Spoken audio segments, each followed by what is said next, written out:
네, 여러분 안녕하십니까. 3월 22일 금요일 아침 매일 성경 묵상 함께 나누겠습니다. 오늘은 마가복음 14장 1절에서 11절까지 말씀인데요. 제가 앞부분을 읽어 드리겠습니다.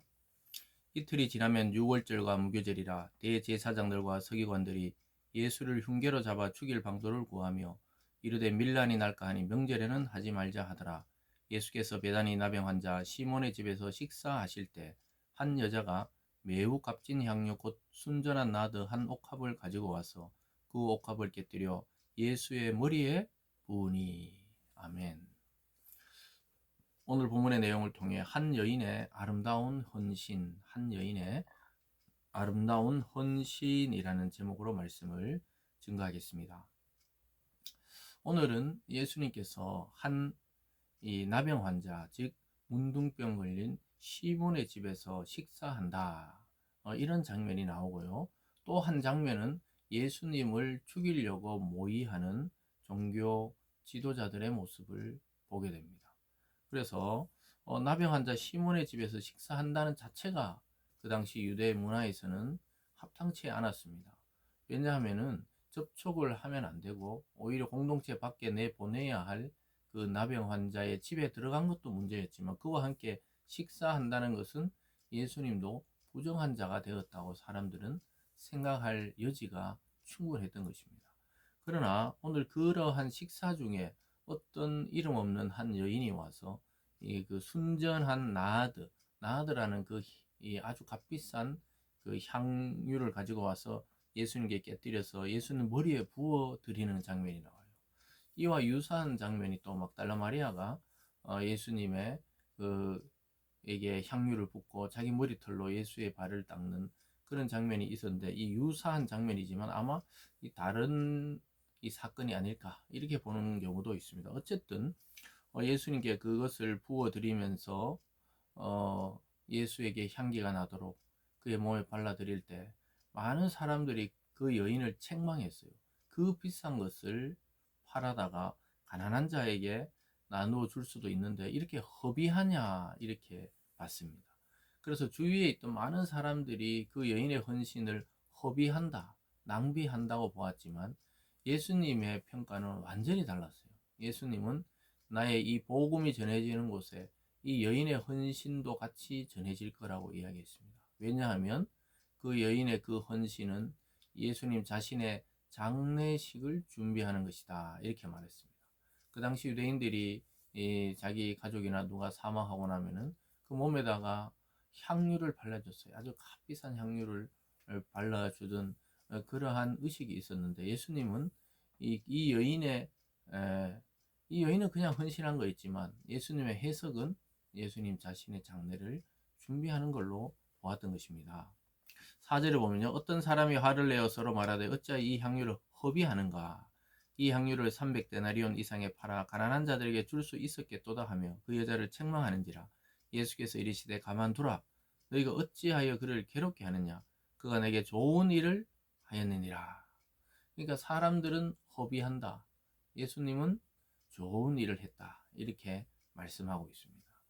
왜냐하면 이 여인은 뭐 예수님께 치유를 받았는지 아니면은 이 고침을 받았는지 이건 잘 모르겠지만 예수님을 향해 믿음이 있었던 거예요.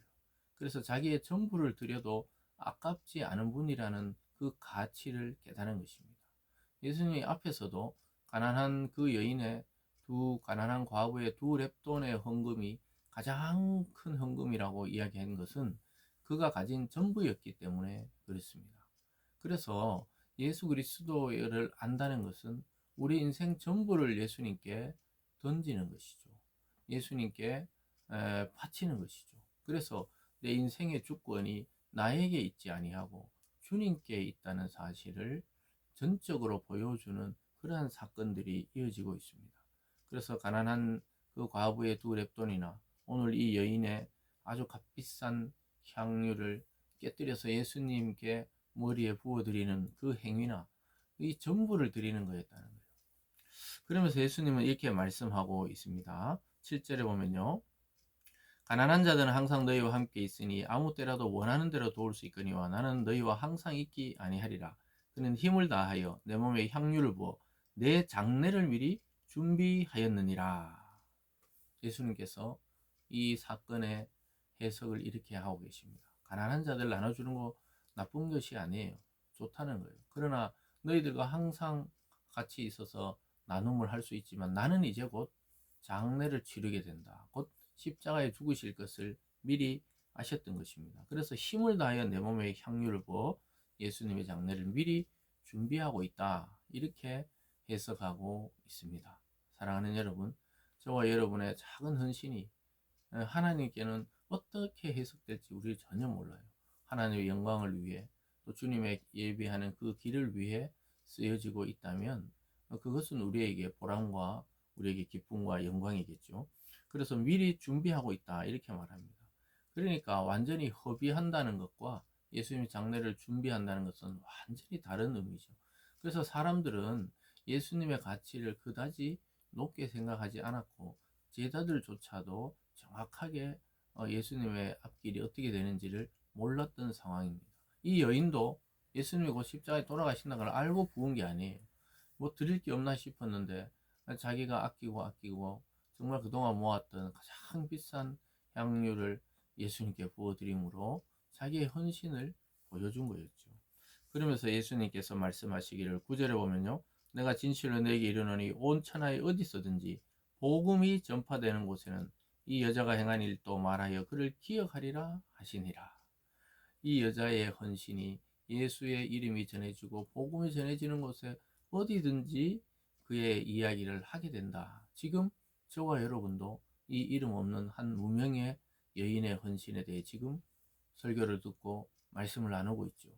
그러니까 예수님의 이 말씀은 그 예언대로 이루어지고 있어요. 우리가 그 여인이나 예수님을 그 자리에서 본 적이 없지만 2000년 이후에를 살고 있는 우리가 지금 2000년 전에 있었던 이 사건을 지금도 우리가 복음을 우리도 믿고 전하고 알기 때문에 이 여인의 헌신에 대해 이야기하는 것입니다.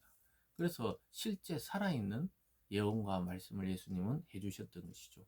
근데 아주 놀랍게도 이 여인의 헌신과 대비되게 종교 권력자들과 제자 중에 한 명인 가룟 유다는 드디어 예수를 팔려고 합니다. 10절에 보면요. 12 중 하나인 가룟 유다가 예수를 넘겨주려고 대제사장들에 가며 그들이 듣고 기뻐하며 돈을 주기로 약속하니 유다가 예수를 어떻게 넘겨줄까 하고 그 기회를 찾더라. 참으로 놀라운 일입니다. 이 3년 가까이 따라다녔던 이 제자는 예수를 이제 메시아가 아니다. 이 사람은 뭔가 잘못되어 있다. 그러면서 팔아넘기려고 하는 그러한 다른 복음에 보면 이 사탄의 그에게 들리고 그 팔 생각을 넣었죠. 그래서 완전히 사탄의 하수인이 되어서 예수를 팔아넘길 작전을 짜고 있는 그것을 보게 되고 한 여인의 무명의 헌신은 오래오래 기억이 되고 참으로 대비되는 장면입니다.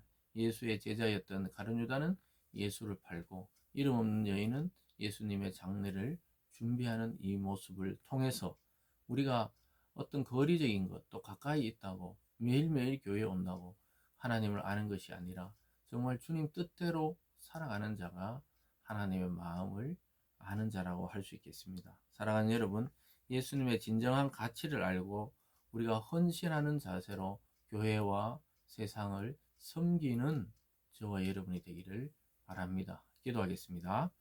사랑의 하나님 아버지, 한 여인의 헌신 앞에 뒤에서 꾸며지는 이야기는 무서운 이야기들이 또 꾸며지고 예수를 죽이려고 작정하고 계획하는 종교 지도자와 또 제자 가룟 유다의 모습 속에 하나님 우리가 어떠한 모습으로 지금 신앙생활하고 있는지 돌아보게 하시고 이름 없는 한 여인의 헌신처럼 우리가 겸손과 섬김으로 교회와 성도를 세우고 세상을 섬기는 그런 참된 그리스도의 제자가 되게 하여 주시옵소서. 감사드리며 예수님 이름으로 기도드리옵나이다. 아멘.